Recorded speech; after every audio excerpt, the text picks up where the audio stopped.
Welcome to Starfleet Universe On Call. I am Paul Franz, owner of Franz Games. I'm on SFB Online, VedCom Online, and Starfleet Warlord. Just a reminder how to join us with a talkcast every Thursday night starting at 9:30 p.m. Eastern Time. You can either call on the phone to dial 605-562-0444. Just follow the call ID and follow the direction of the call ID is 17702. Or you can participate on the web. Just go to the TalkShoe website at www.talkshoe.com and search for call ID 17702 or SFU On Call or Starfleet Universe On Call. You will find us there. And of course, if you want the best online experience, you want to go to twitch.tv at switch.tv/SFU On Call. And you will find us there. You'll be able to join the chat room and watch my lovely face as I stream over the internet. And of course, you need to contact me for any reason. My email address is sfuoncall@gmail.com. It's sfuoncall@gmail.com. Also, if you want to follow me on Twitter or X or whatever they're calling it this month, you can follow me. Of course, my podcasting account is SFU On Call. The personal account is Paul Franz, PaulFranz, and my business account, which is Franz Games, FranzGames. Of course, there's no T in those Franzes.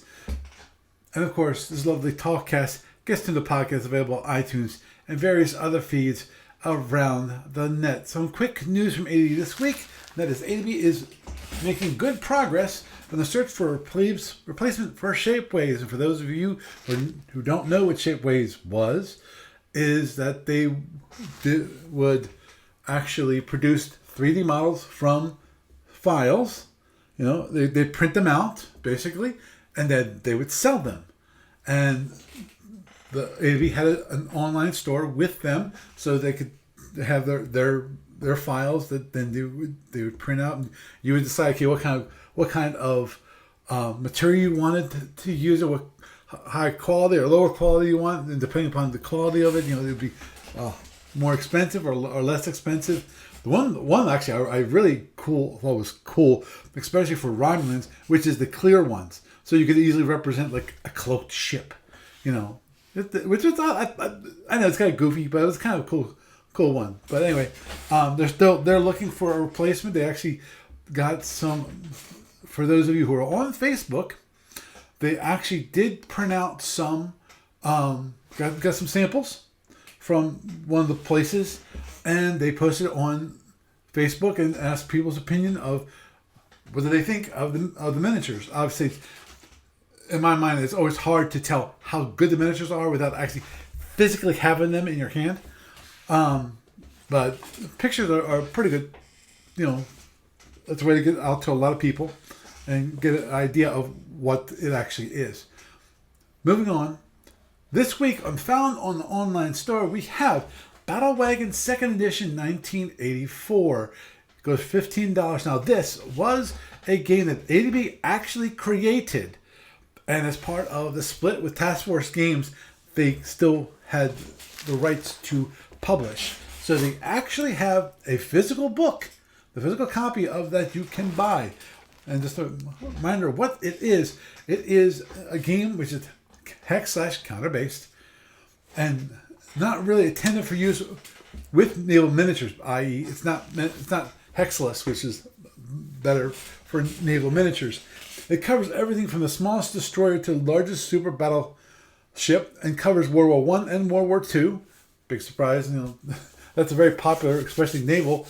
Those two wars. That era is pretty popular to go by, of course. And then you have the modern era, but this is made in 1984, so very popular back then. The data includes the Austrian, the British, French, German, Italian, Japanese, Dutch, Russian, and U.S. battleships. Scenarios include, among others, Falklands 1914, Dogger Bank in 1915, Jutland in 1916, River Plate in 1939, Denmark Strait 1941, and the Guadalcanal in 1942. There are rules to create your own scenarios also. The rules cover movement, maneuver, gun combat, ammunition quality, gunner skill, ranging, shifting targets, shell types, torpedoes, observations, visibility, star shells, coastlines, ship system, bridge, radar, engine, flotation, rudder, damage, repair, fire, crippled ships, and sinkings. So it's a good game. It's actually created by ADB, so it's created by Steve Cole. So it's an excellent product because we know how good of a designer Steve Cole is. Moving onward and forward, when it comes to the SFU Online tournaments, there's some rumors that Sapphire Star 18 tournament will be beginning soon. I get that from Gene actually posting a post saying, okay, these are the people that currently have outstanding credits in the store. That basically people have a habit of doing what I've done in the past, which is they win the first round, which means they get, if they get to the second round, they automatically kind of get their money back. So anyone who's gotten their money back, they decided to let it ride on to the next tournament. And there's quite a few people who let that ride. So there's quite a bit of money, outstanding money for ADB that they kind of are holding for people. I'm not sure how that is handled. Lord knows, if it's regular, depending upon the accounting standard they use, it could be considered a debt. But I'm not sure if that's a bad thing or a good thing. Only they could tell you that. But anyway, moving onward and forward, when it comes to the online client stuff, actually, I did do some work while I was in Denver, off on vacation. I had some time to chill out and actually do some work on the client, which was nice because I actually got to work on one of the things I really wanted to work on, which was adding the hotkeys for the supporting, and extra windows, i.e. the pulse chart, the SSD window, EA, expendables, squadron, all those, and have it so you can actually just hit a key and pop, it'll pop right to the front, whether it's just the tab or it actually is the window.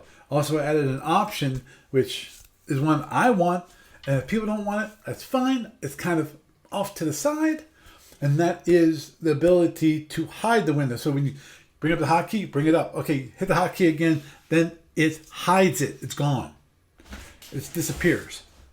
So for those windows that you don't need up and just looking around, being around all the time, you can just easily just get rid of them, because I think most of the time, most of us don't look at our SSDs, don't look at our EAs. Now, if you're going to be doing a large fleet battle, you might be looking at it a little more often. But, that allows you to just put them away and save space on the screen when you don't really need them to be on the screen.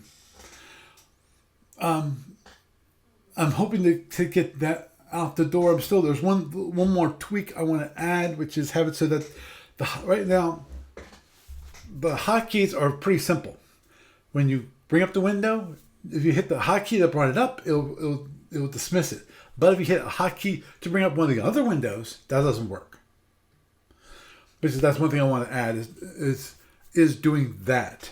So that's what I'm hoping. And then of course, with the hidden one, it could hide the ones away and so forth. As I said, it's kind of like EVE Online.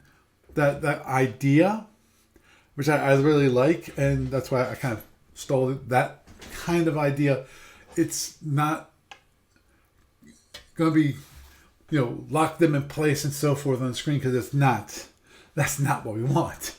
And something that, because as is with EVE Online, have you ever played EVE Online? The one thing with EVE Online is that you have, in the background, your ship is moving around and so forth. A lot of times you don't look at that screen. A lot of times you kind of ignore it. Most of the time, what you're doing is you're bringing up the windows and you're interacting with the pieces and so forth, or your ship and other possible like drones, and drones aren't drones. Okay, just like if you play the online, you know drones aren't drones. They're more like fighters, automated fighters. But so you don't really see that back screen, so you can lock the other windows in place, and that looks good. But where SFB, the action is on the actual board. So different in that way. Moving on forward, when it comes to the library, not much has happened with the normal library because I don't think. Actually, I did get caught up on some of those. But the one big thing that happened in the past week is I did do some work on the Federation Commander library. I got the okay, thumbs up from Steve Cole to actually add them to the library, and now they are added to the library. And they're also now available for people to play on Federation Commander online. So feel free to jump in and go play. The one that's not done is the Andromedans. That's my fault. I've got the background image. I just have to go and get it done. I didn't do it on vacation because I really didn't feel like doing that. Because I was trying to focus on that one feature with the hotkeys. And also, of course, what vacation was for, to actually chill out and relax. But anyway, with that, that is news for this week.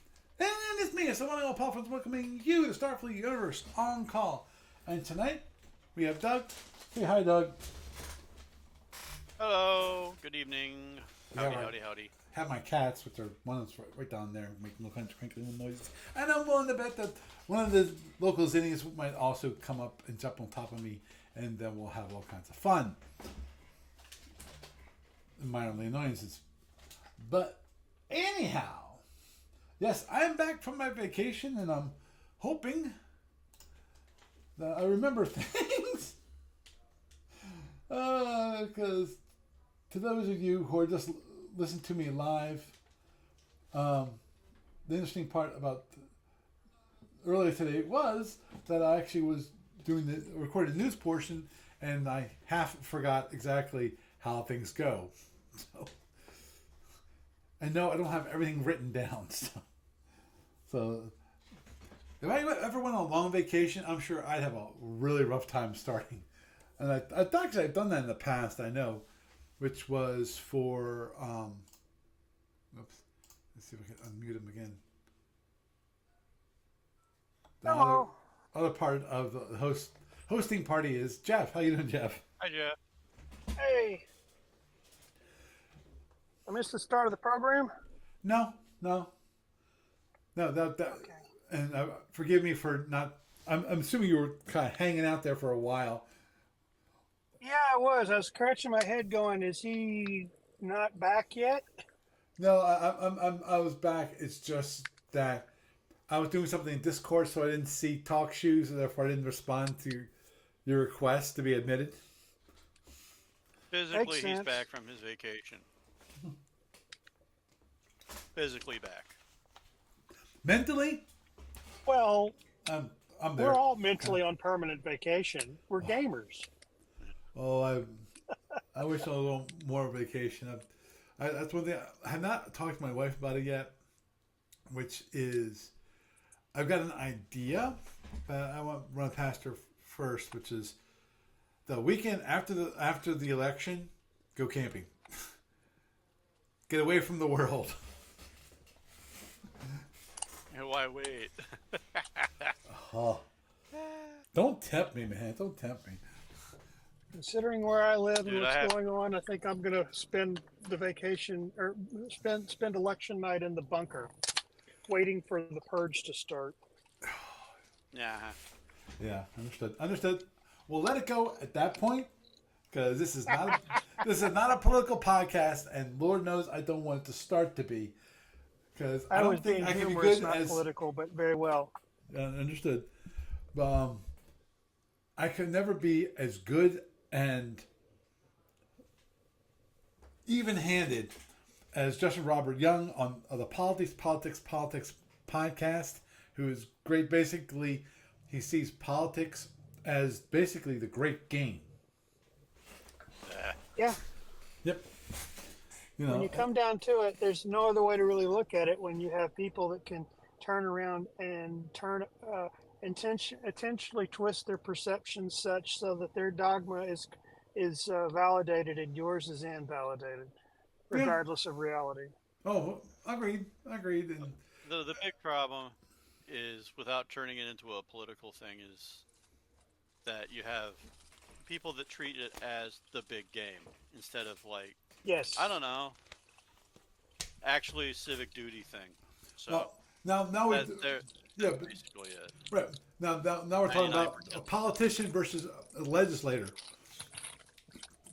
Some people, Well, and state. it's always been the problem. At least these days, it's becoming more and more of the problem, which is you got politicians who can get themselves elected, but they might not want to get squat done while they're actually in office, But the people who actually get stuff done while they're in office, they don't. They might get elected once and never see the light of day again. Eh, But anyhow, yeah. So, at any rate, this is not a political podcast. So, amen. moving on. Moving on to something a little more fun than talking about people riding in the streets. Um, Oh, come on. you think that's fun? Moving on. Well, give me my popcorn. At least I don't have to get a riot shield now. I'm too old. I mean, I still remember Y2K. Yeah. Oh, I remember. Remember that? Yeah. I had to be on call in case we had to go there, and in case we had the Y2K crisis. Right. Our unit was scheduled to go to. Weirdly enough, we would have had to have gone to, like, either, I think, Baltimore or DC area Mm-hmm.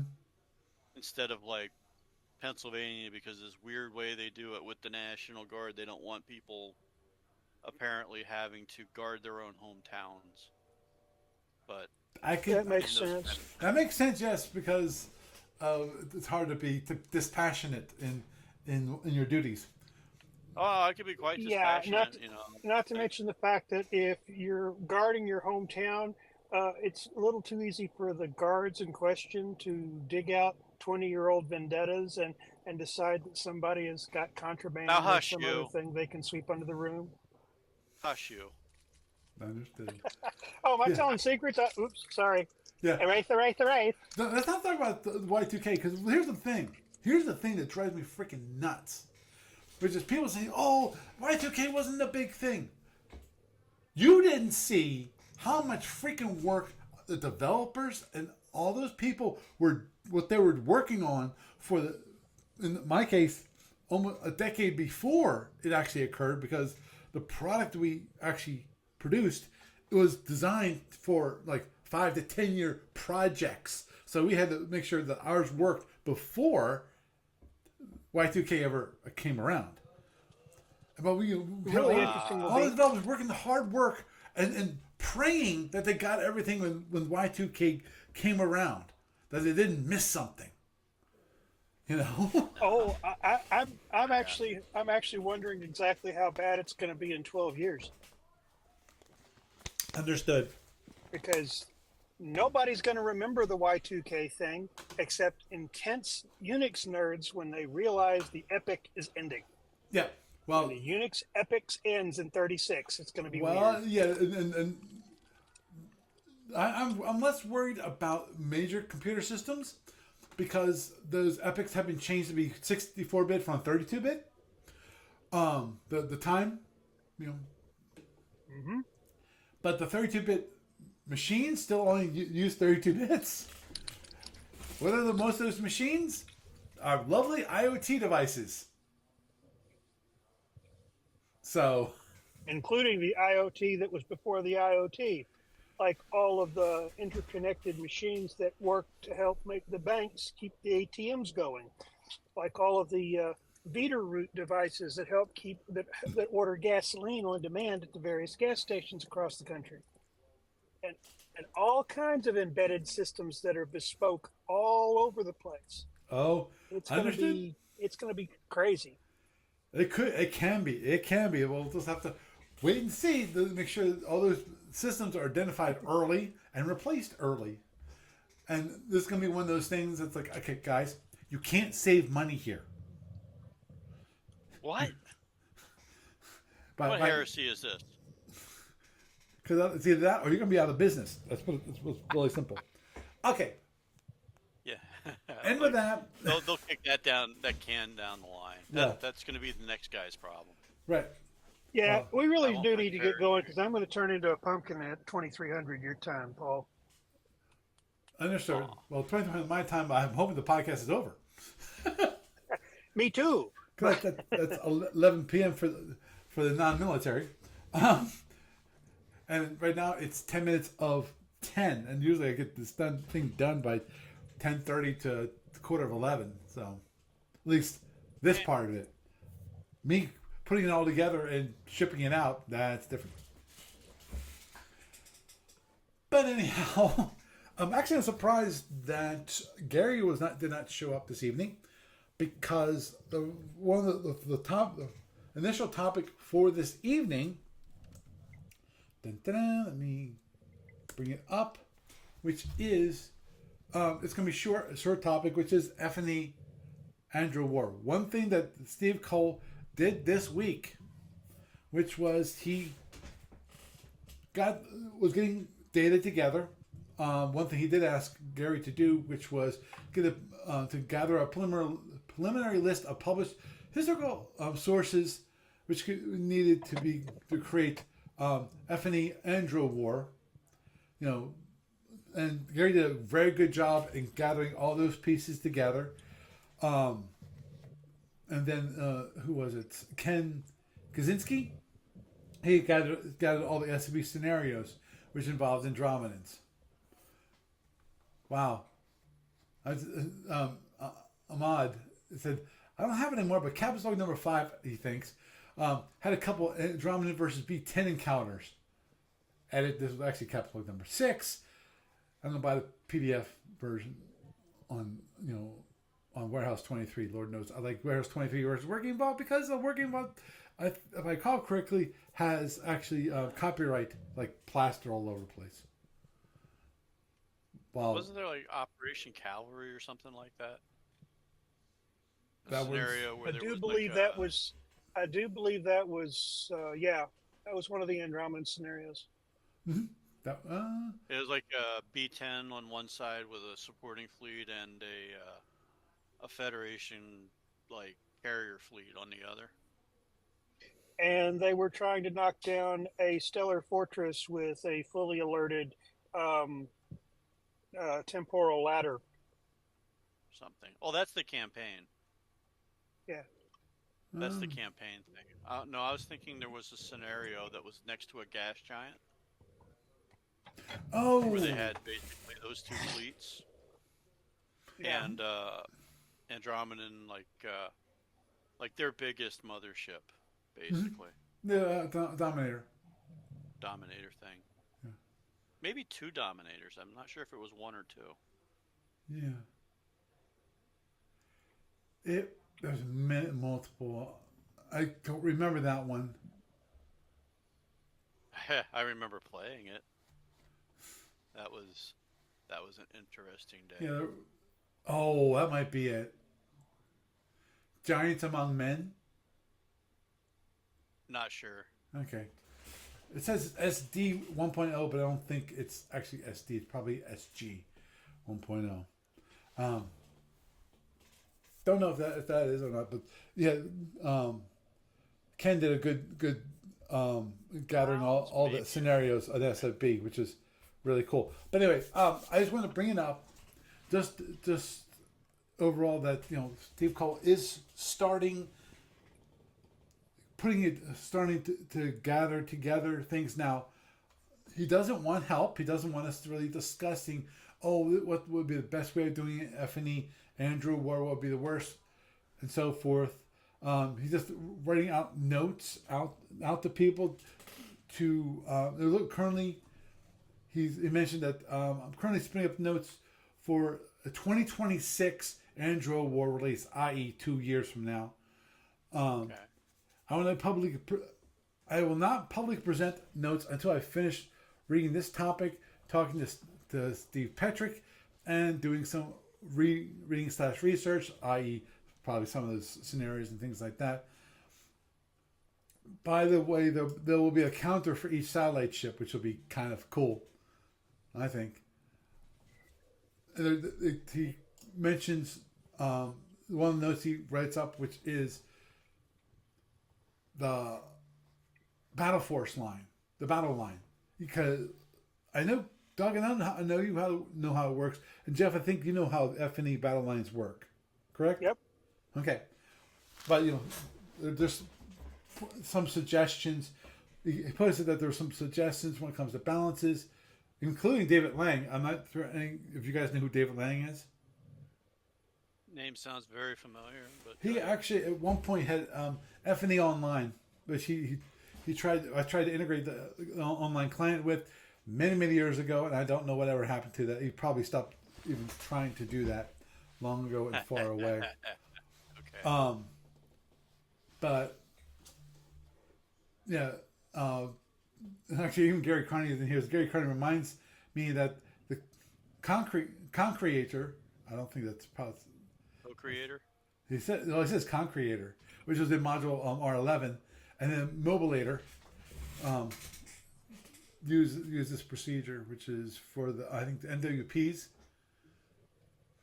But multiple things about it, and how it's going to work with Andromedans versus a regular fleet. And of course, the big thing with there's a 2 DizDev ship limit.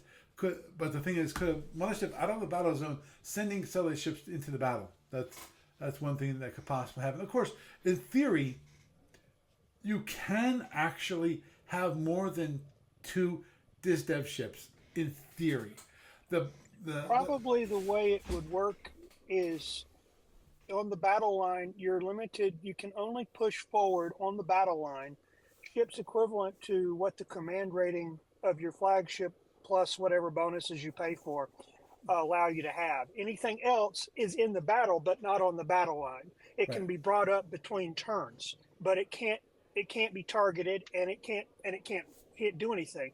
There's an exception for carriers; they can push their fighters forward, but that's out on a limb. What we're probably going to end up seeing is that they'll still stick with the 2 DizDev ship limit, and they can basically show up and they can bring to the battle force everything that those 2 DizDev ships can take. If there's anything else, it has to stay in the back, just like anything on any galactic powers side that can't fit in the command rating. Understood. So if you've got a command rating of 10, you've got an admiral, and you've paid for the extra point, you can have 12 ships in addition to your flagship. And there's a little wiggle room because you can turn around and you can get a quote unquote discount. Because if you've got three frigates or frigate equivalents and 3 destroyer or destroyer equivalents, they only cost you 5 command points. Because it's called it has to do with the way you're bringing the battle line up. Mm-hmm. But there's other little nuances in the rules, but the basic rule is that you can only show up with as many ships that your flagship's command rating will support. That's how the Galactics do it, and we all know the Andromedans don't fit in that. Yeah. The one thing he did mention is that he said we could also allow a 3rd and 4th mothership, but prevent it from using DizDev during combat, which, in my mind, is theoretically possible. To have other motherships, but they just can't use DizDev, because I remember that they said that only can have 2 ships that can use their DizDevs in a certain in any scenario. If there was a 3rd, then all of a sudden all 3 ships go whoop, and they fall into a big hole and disappear.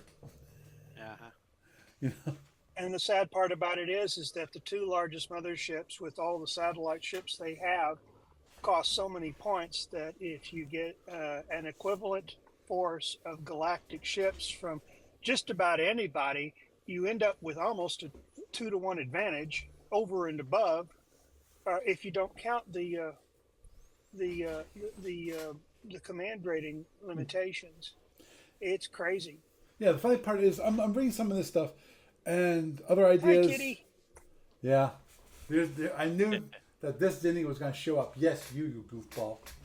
I love you. And Kazin Wars continue. Yeah, I wish them luck with this because, like, I do It's too. such, I'd like to such see an F&E oddball get difference, some and traction. it's well the scaling issue. It's a scaling issue. The thing is, F&E is ah. Do they consider that front line to be essentially a scenario? If they do, then that would limit how many DizDev ships they could have in the front line part of that.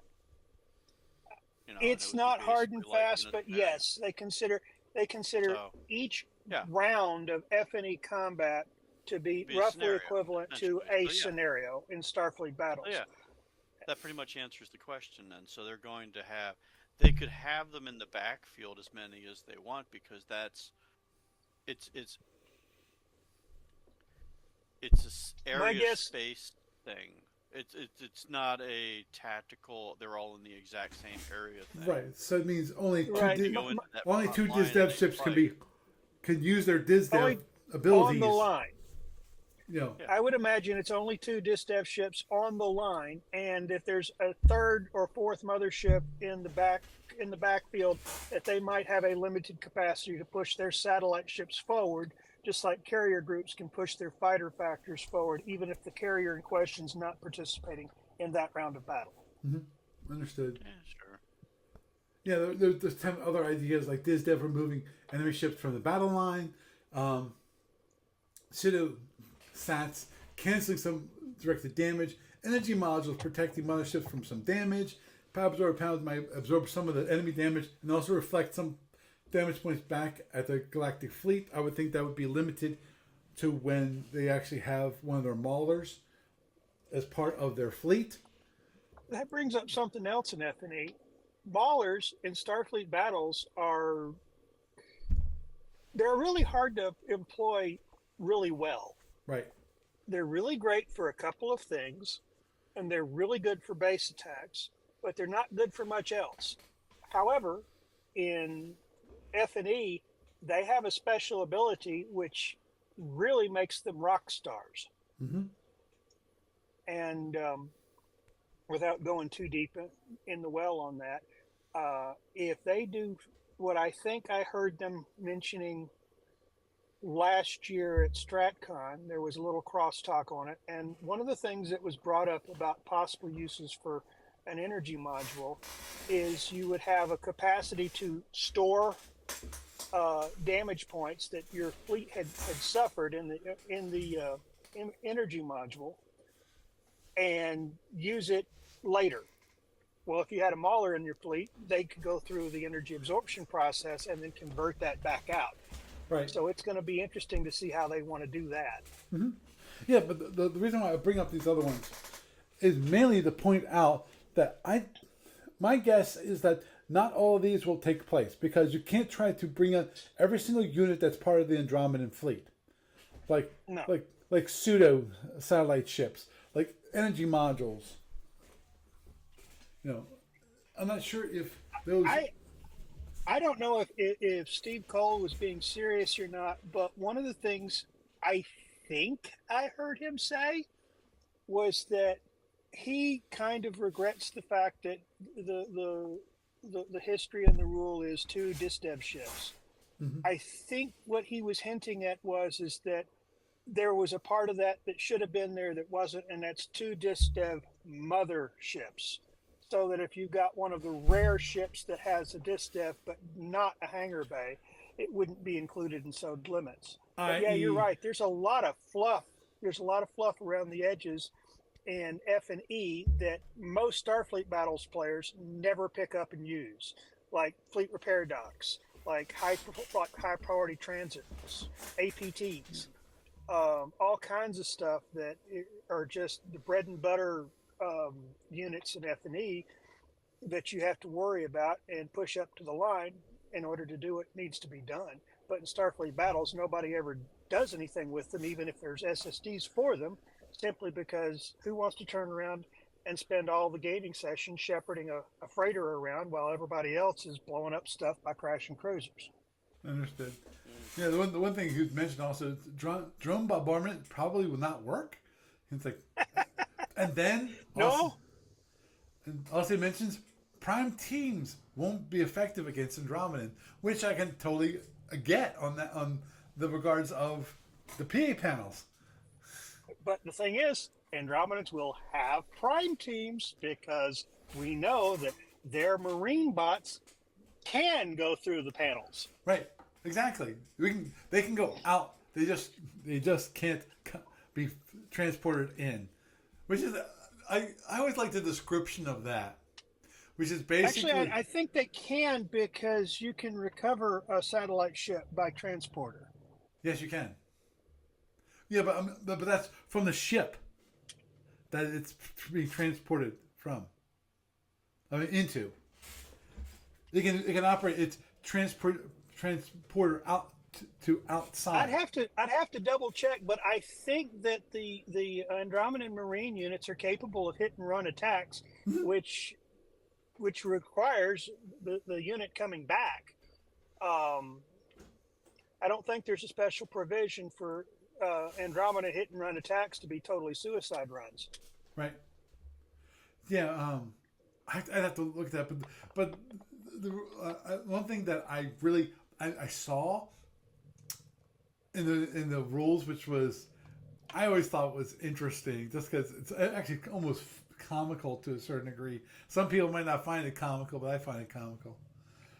And that is they mentioned that even if the Andromeda's PA panels are full, you cannot transport through it. The PA panel still has enough available so it actually can absorb the transporters being transported in. The only way you can transport into an Andromedan ship is if all of the PA panels are knocked, destroyed, or intentionally powered off.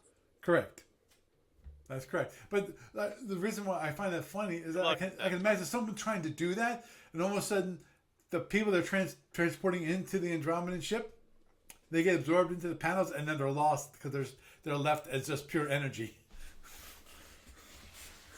Well, the thing about it is that if you want to dig into the pseudoscience behind all of it, just for grins and giggles, if the PA panel were to intercept 0.5% of the data stream for the transporter beam and convert it into stored energy, that would still be enough to completely invalidate the sequence and thereby render the transportee unrecoverable.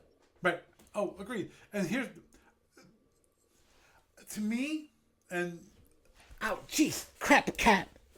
oh, freaking hell. Oh. Ow, that hurt. All right. But Who gave this Intia cloaking device? And plasma. are you going to stay back there? Right now he's behind my back. Between Weasel, Paul, weasel!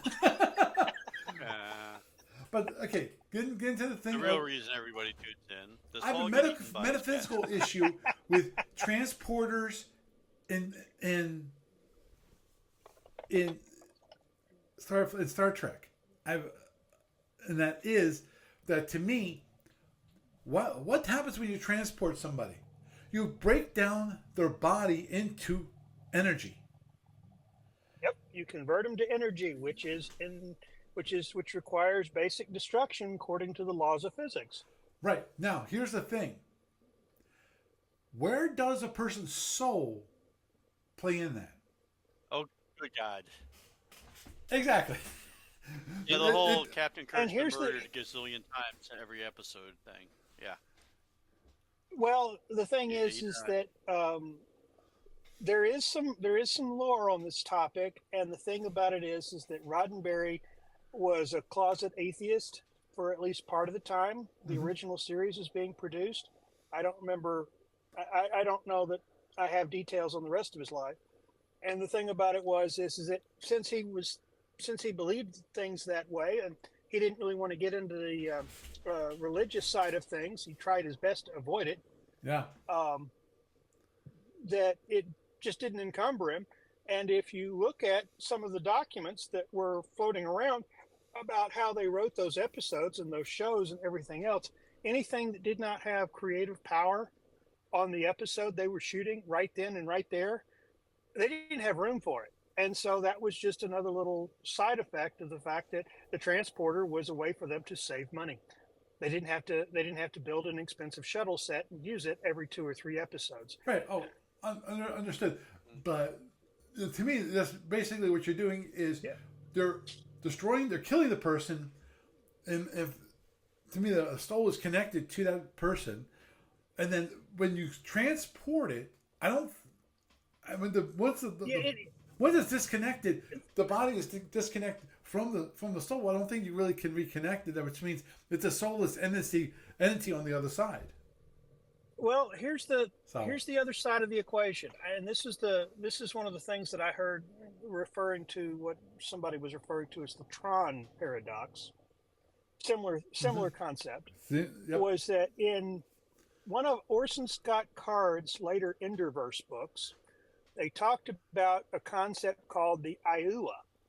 And I'm probably butchering the pronunciation of a word I've never seen in print. I've only heard on audio editions. Oh, okay. And this thing is essentially, it's almost like a transporter target for a soul. Mm-hmm. And it doesn't matter where in the multiverse matter coalesces. If the Iua is there, the soul is there. And then the body can be built around that. And so it was basically Orson Scott Card trying to figure out how could a transporter not create zombies every time it's used, and that was part of what he came up with, and then he wrote it into his science fiction series in order to get it out there. It's a very interesting idea, because if you start thinking about things on the quantum entanglement level, Mm-hmm. It's quite possible that under quantum tunneling, the soul will ride along with the data stream. In which case, it won't be the death of spirit. It'll just be a frozen moment in time, just like they showed in the Next Generation episode where Barclay nearly loses his mind. Interesting idea. But anyway, yeah, the one thing, okay, and this one, I'll mention this one other thing, which was, to me, bothered me a little bit. Or was it? No, was it? Let me just look at this. Was it displacement device that was mentioned in? No. Okay, I don't see it. Gotta love that. The Recon Cobra, which I know about the Recon Cobra. The only reason I know about this because they were asking for a FedCom fleet, squadron fleet, and I figured out the optimum is actually to have one recon, because we didn't know what the scenario was. So I had one Recon Cobra, and the rest of them were, I think I met them Vipers, because Vipers were cheaper and they still had basically the same amount of defense, as a Cobra. I think it was, we ended up doing the math, and you had a disgusting number of TRLs and Phaser 2s. You could concentrate on targets if you wanted to. Right, exactly.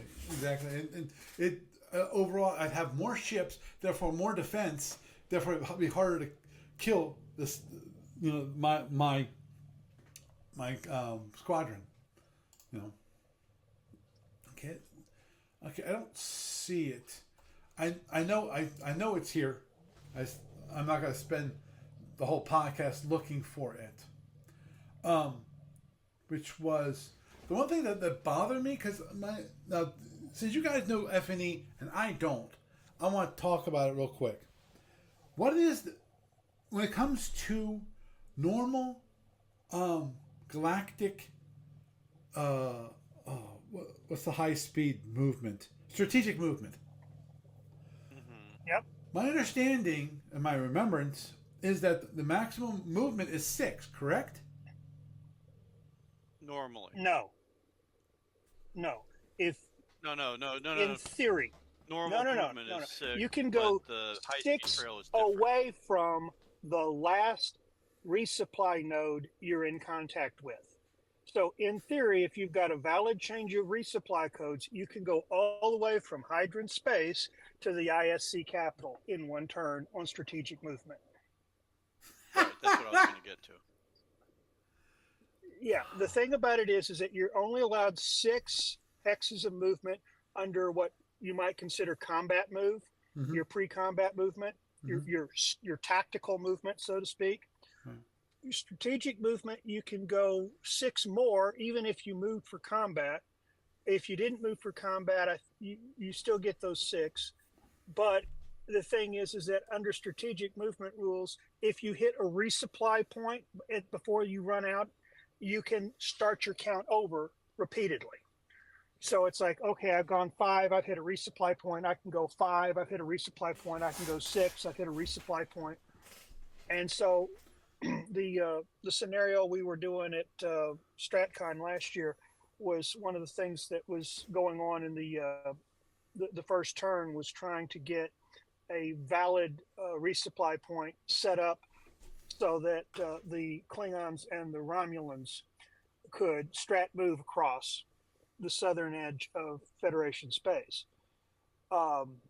It's complicated. Here's the other thing to think about.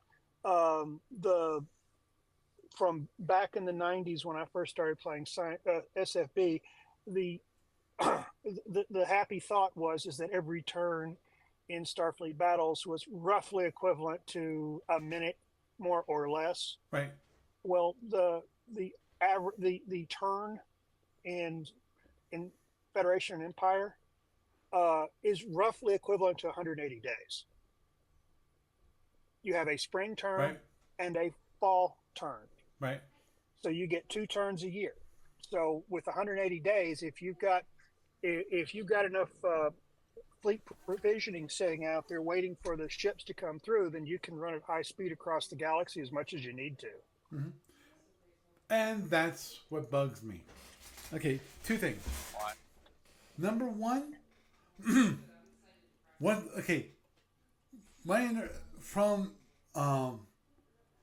I'm pretty sure I read this, which was that along the RTN, the Andromedans were only be allowed to go 6 hexes along the RTN, and outside the RTN, it was only going to allow the ships only can go 4 hexes per turn.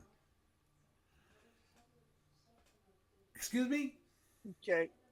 Which makes no sense. Here's what I'm reading between the lines based on what I've seen, what I've read, and what I've heard other people talking about. The RTN nodes are on the map, and you transit between RTN nodes. But to go from one RTN node to the next RTN node only counts as one movement, and the RTN nodes do not have to be within a minimum range of each other. So you could have an RTN node on the Federation capital hex and an RTN node on the Klingon Klingon capital hex, and it would be one point of RTN movement to go from one to the other.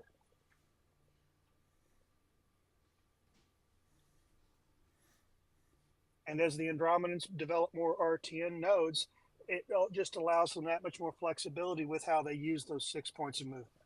Here it is. One aspect, okay, this is something that Gary Carney brought up, and that's in terms of rule and section R data. There's much also. One aspect which is yet to be confirmed is how fast Andromedans can go in terms of operation movement, as in off RTN.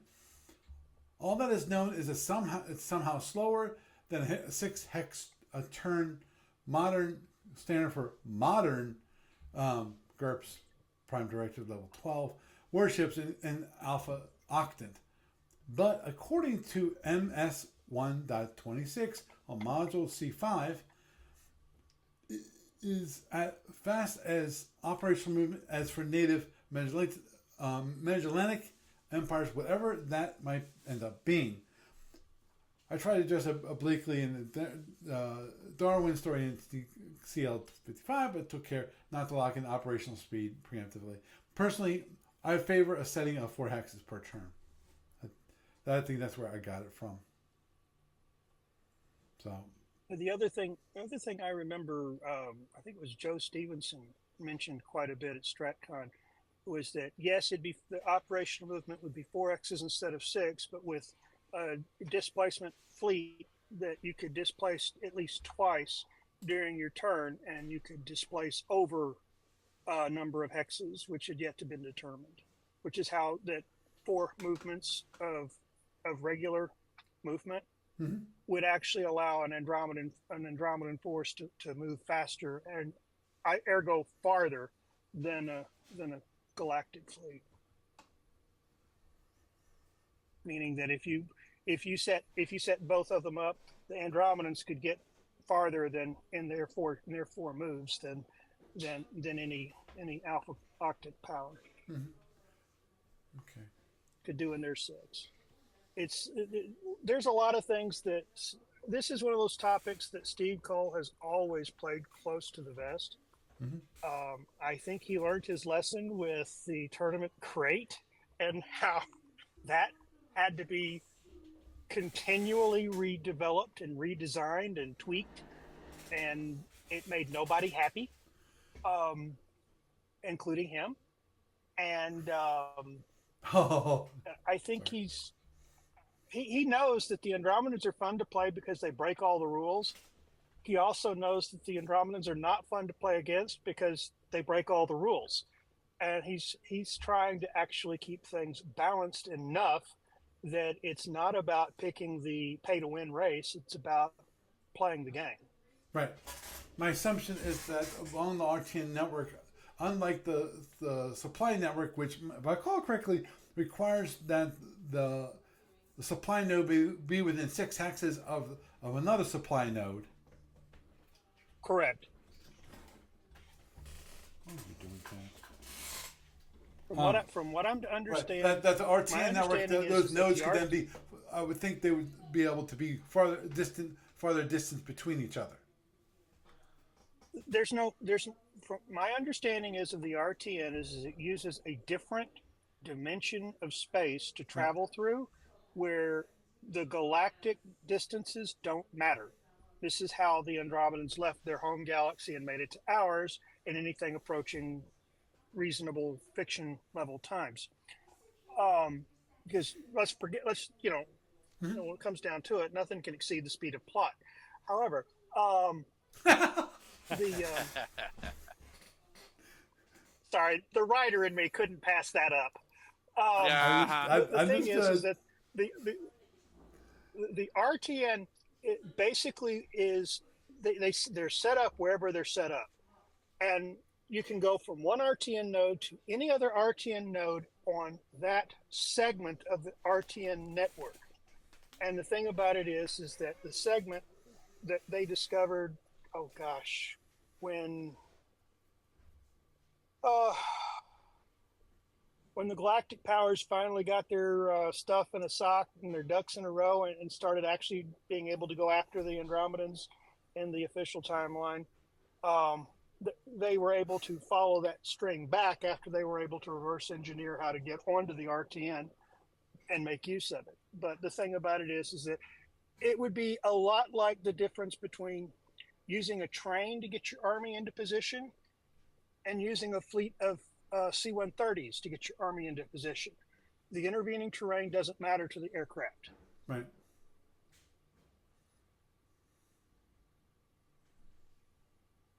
That's true. Okay.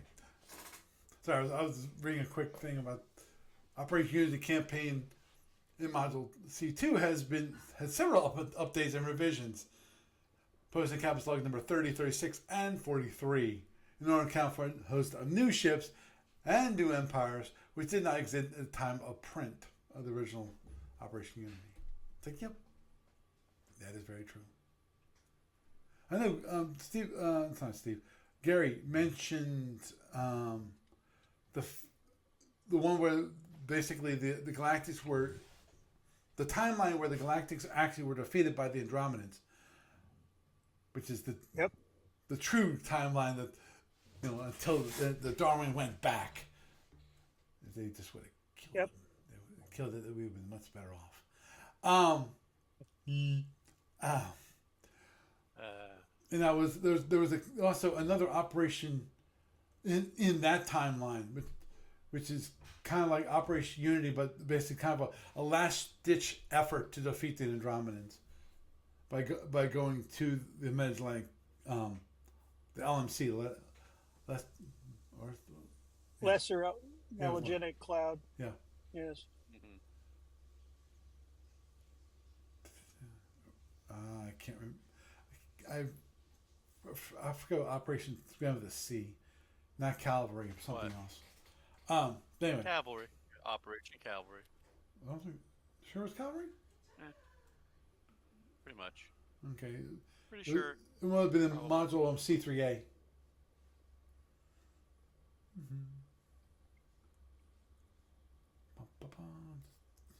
Don't mind me, I was taking a look real quick.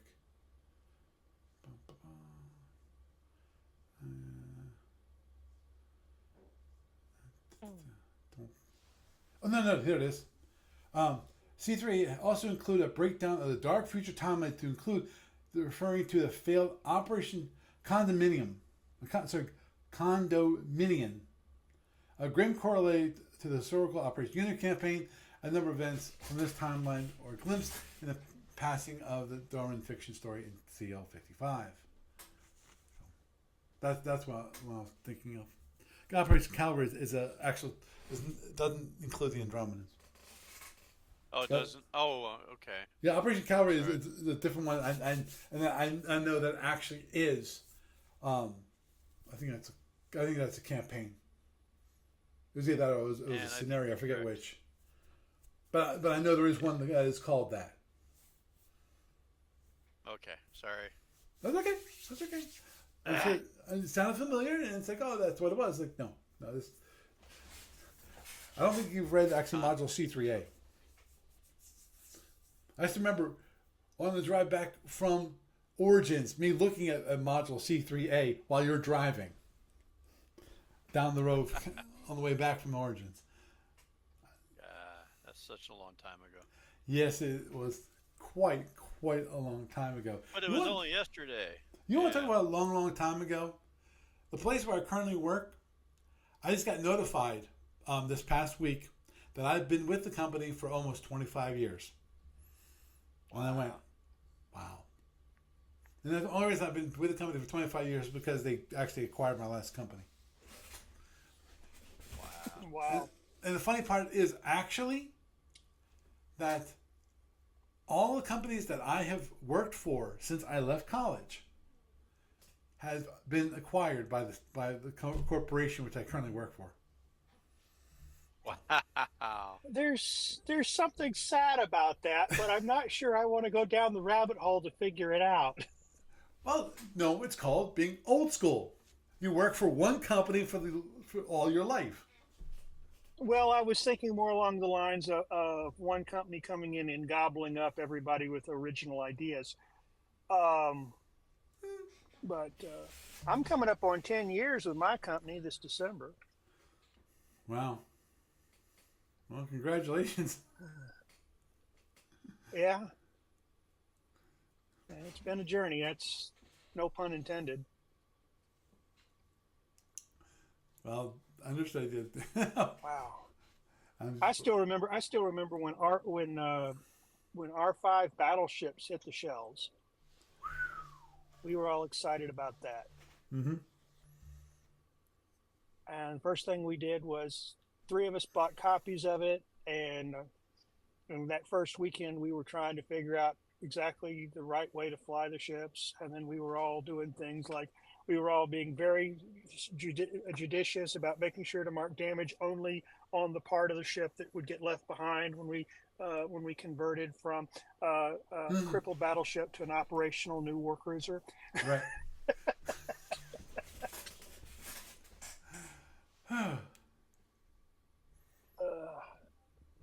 Damn, that's been a while. Model R5. Yes, it has. Well, Yes, it has. I just hope that Steve Cole is able to complete E Andro War. You know, that nothing else gets in his way. Yeah. I agree. And the thing about it is that I know from, granted, this is at this point, this is 15 months ago, or no, longer, a little bit longer, July of last year. But what was discussed in his presence about Andro War, he said a couple of things, and I don't remember verbatim what he said, but usually when the topic came up in his presence, it was, I need to get stuff off my plate first, but I want to look at this. Right. Oh, understood. Because And I was told by basically everybody there that when Steve Cole says things that way, he's not blowing you off. He's just literally saying he's task saturated and he's got to get some stuff out of the way. oh, understood. And Where it's not like Steve Jackson, where at Steve Jackson games, if somebody said that, it's like, okay, well, this project's just gone into the black hole. understood. Gotcha. Yeah, because to me, this is the last part of the alpha octant. You know, the last part of the history of the alpha octant that is known. You know, this is the last part of it. And when it comes to F&E, that it's the one thing that has not been exercised. You know, the module. F&E tends to lag behind everything else simply because the people who play F&E will set a scenario and we'll meet every weekend for the next 6 months and not really show up with anything close to the kind of progress that anybody wants. And you know, I've heard of the General War campaign, which is your basic war, the basic scenario, Right.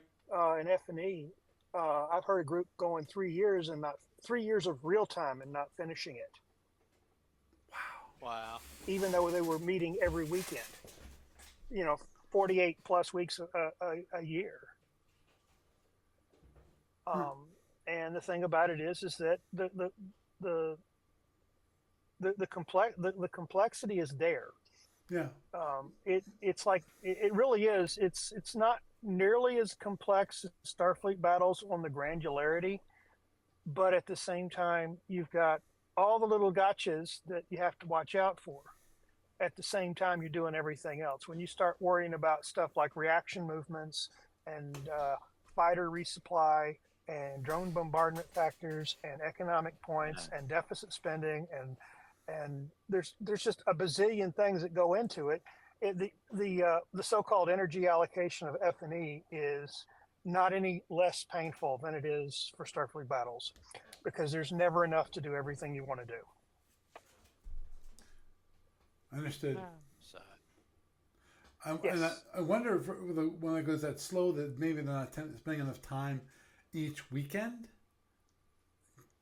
And that, you know, The who problem, knows? There's so many the factors problem, that could go into that. That's the mainly problem is generally, my opinion is that generally the problems come into three different camps. You have operational paralysis, you have analysis paralysis, and then you have real world interruptions. Any one of those three things can turn around and take a 6-hour gaming section and basically mean that nothing happens. Operational paralysis means is that you're too hard focused on trying to make sure you don't make a tactical blunder. Analysis paralysis means you're sitting there staring at the board and you have no idea what to do next. And of course, I don't have to explain real world interruptions, do I? nope. Mr. Mankazin Wars.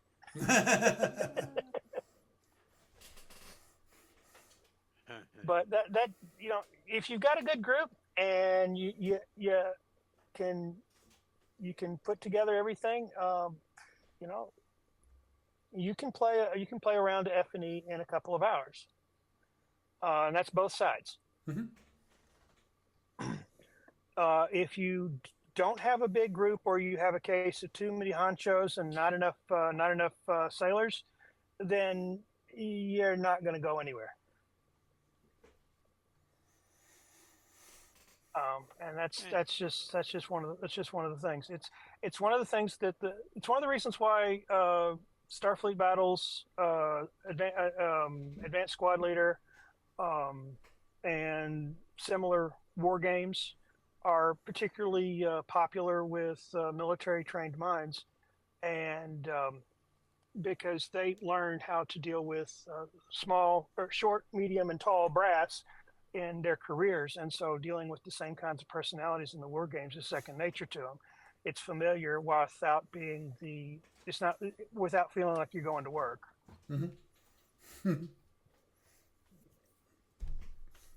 Understood.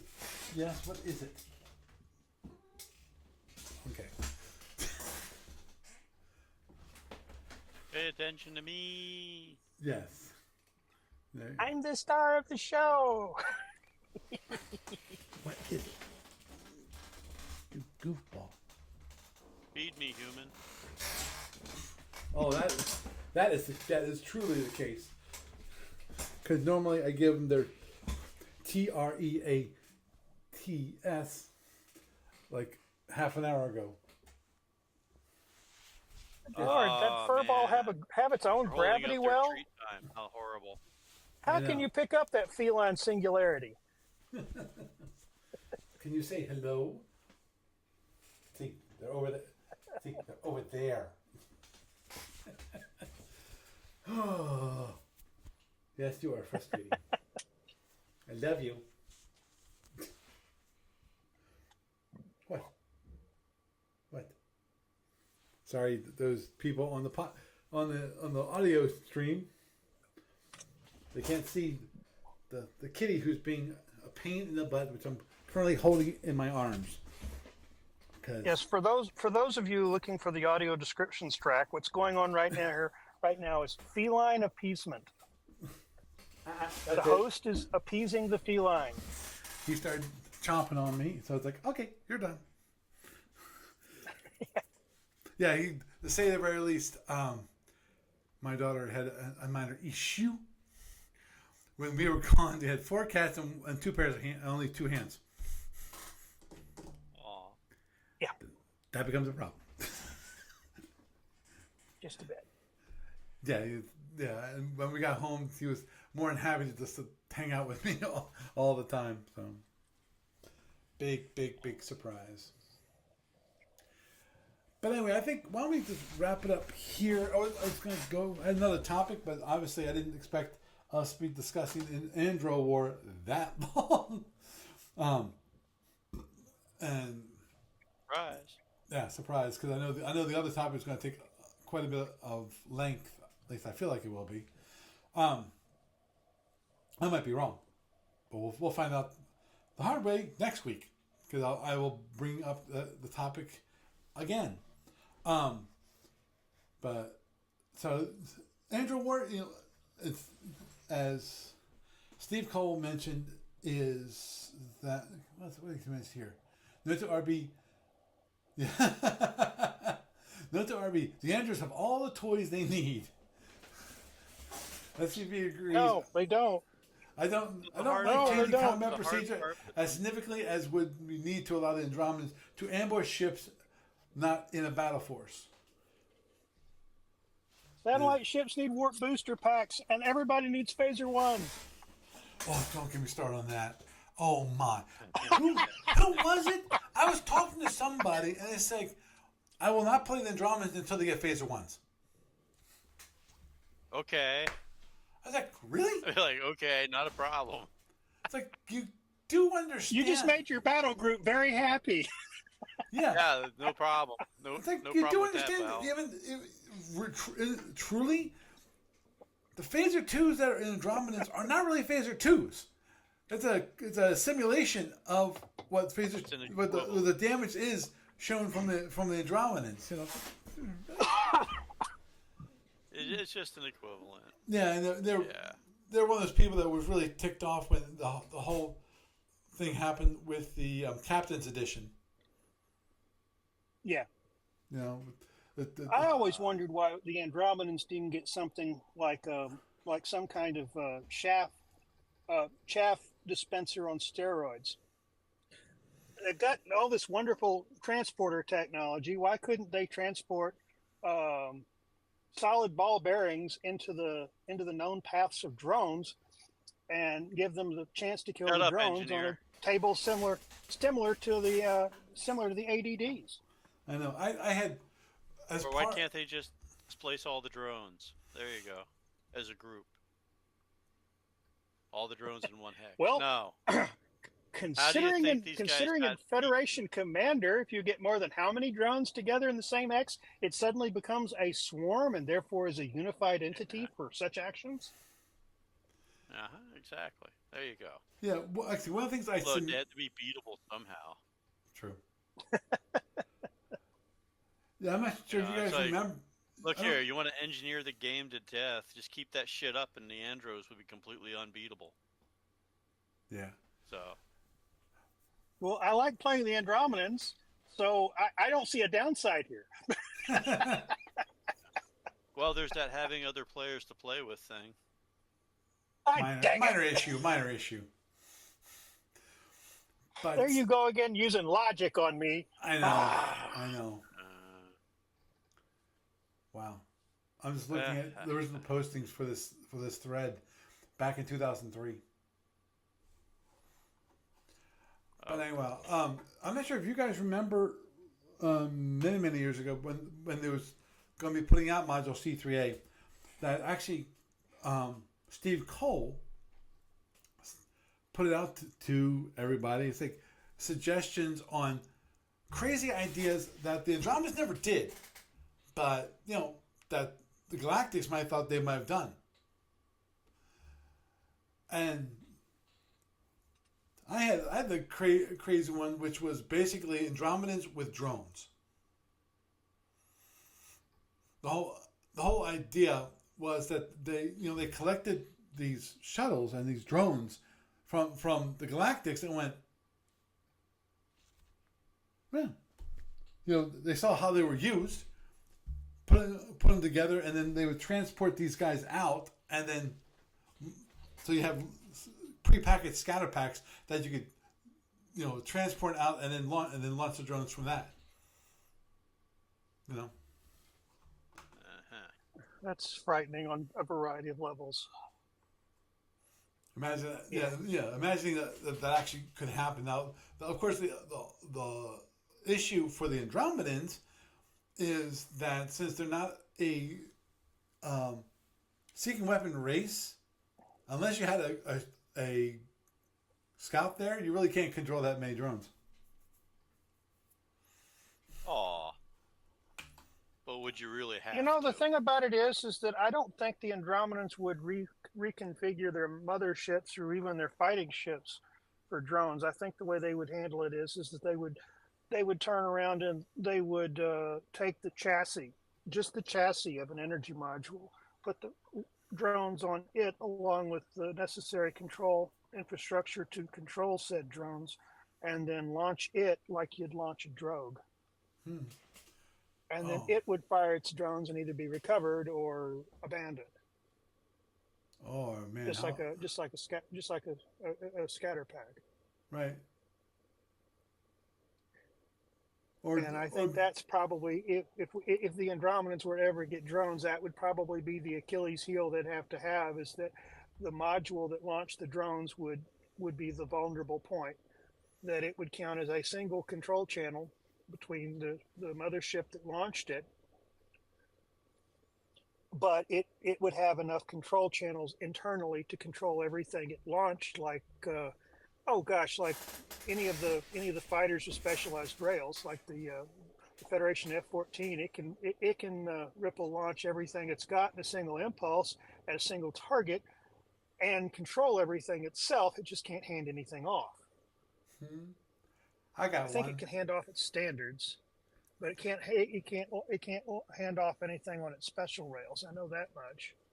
I remember that much, which it may have changed.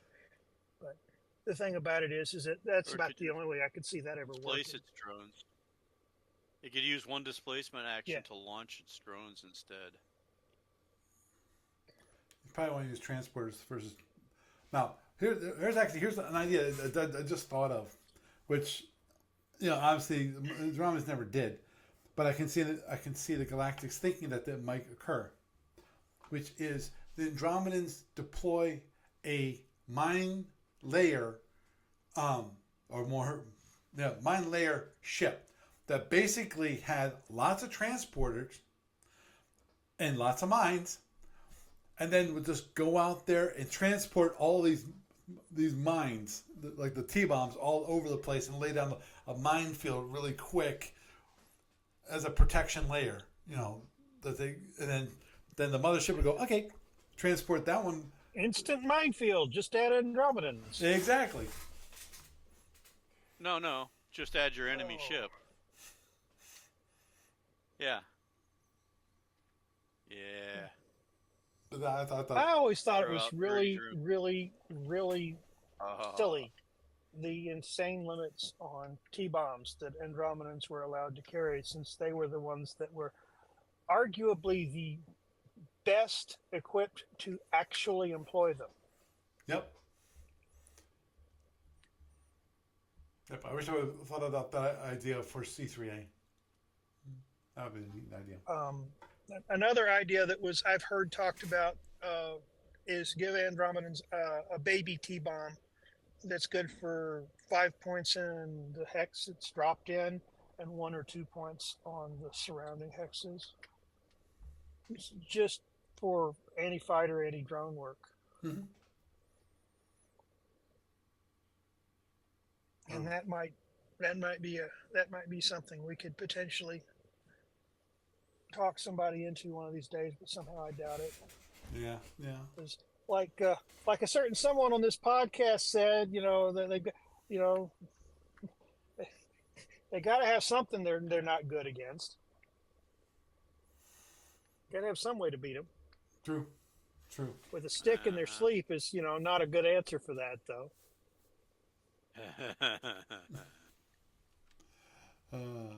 Okay.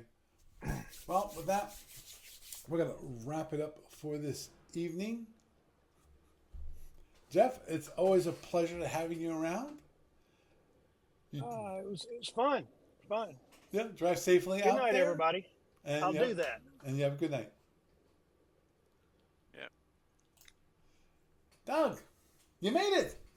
Awesome. Yay. I was just Okay. actually that's not coming up for another 4 months, is it? Which is What's Gamers a winner. That's right. Gamer's a winner. It's around the corner. It's 4 months away. Which is, 4 months from now, but there it is. So It's we got a come out while. I early- haven't updated the site yet. early and often. Yeah. Well, I haven't updated the site yet. So when I do, I'll let you know, and we'll open up registration probably in November. Mm-hmm. I have some things going on that are sucking up my time a bit. Understood. But yeah, if anybody's a GM and wants to run something, let me know. And you can send me a schedule. That's never too early to do that. I wonder who he's Sam. talking about. I don't know. Could be you, Paul. Wow. Just saying. Do I ever forget? Never too early to get that schedule. So, but yeah, Gamers and Winners February, President's Day weekend. We have the same venue, Red Lion Hotel in Harrisburg. It's really it's a great after hotel. This one though, great venue. Red Lion Hotel. After this one though, we're gonna have to change venues, I believe. I mean, I'll talk to them, but I'm not sure if they're gonna still be in business because they have that whole trying to sell the venue into another purpose thing. Right. If that deal goes through, then we're not going to be able to use them in the summer. If it doesn't go through, well, we'll see. I would like to be there. I like that place. Oh, I like that place too, and I know there's obviously certain people also enjoy that place. I was thinking about some of the bus tours that come in there and use that as kind of a launching point to go other places around Harrisburg. They weren't there. Oh, I know they weren't there last time. Because and that's probably they may. I don't know if their thing about selling it, they stopped contracting, or maybe the the bus company stopped contracting, or maybe they were just not there that particular weekend. Yeah, well, it's I possible. don't know. I didn't ask. Well, at the same time, yeah, they might have been just not that weekend. And also, there's the possibility that they heard that there was a possibility that they would be sold. They'd be repurposed, and therefore they wouldn't be available, and they just moved on to another vendor at that point. That is possible too. I have no idea. So, Understood. but then again, next time is like I said, it's Gamers of Winter. Maybe they'll have their thing going. Mm-hmm. We'll see. Okay. Well, you have a good night. So, thank you for having me on, Paul. Same here. Glad you were on. So, okay, bye. So, definitely turned out a little different than expected, as I pointed out. The Andro War is something that I know Steve Cole's passionate about. Obviously, as I mentioned at the beginning of the podcast,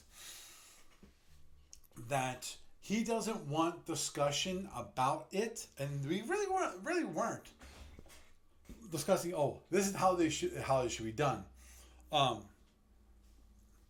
But overall, just for those people who don't know about FNA, and in some regards, some things I as I said, I mentioned that I thought were kind of interesting.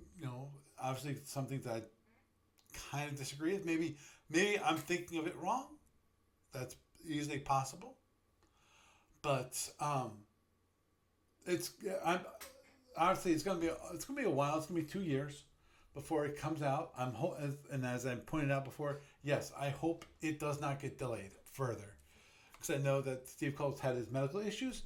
In addition to, he's been having, he had other projects which he needs to focus his mind on.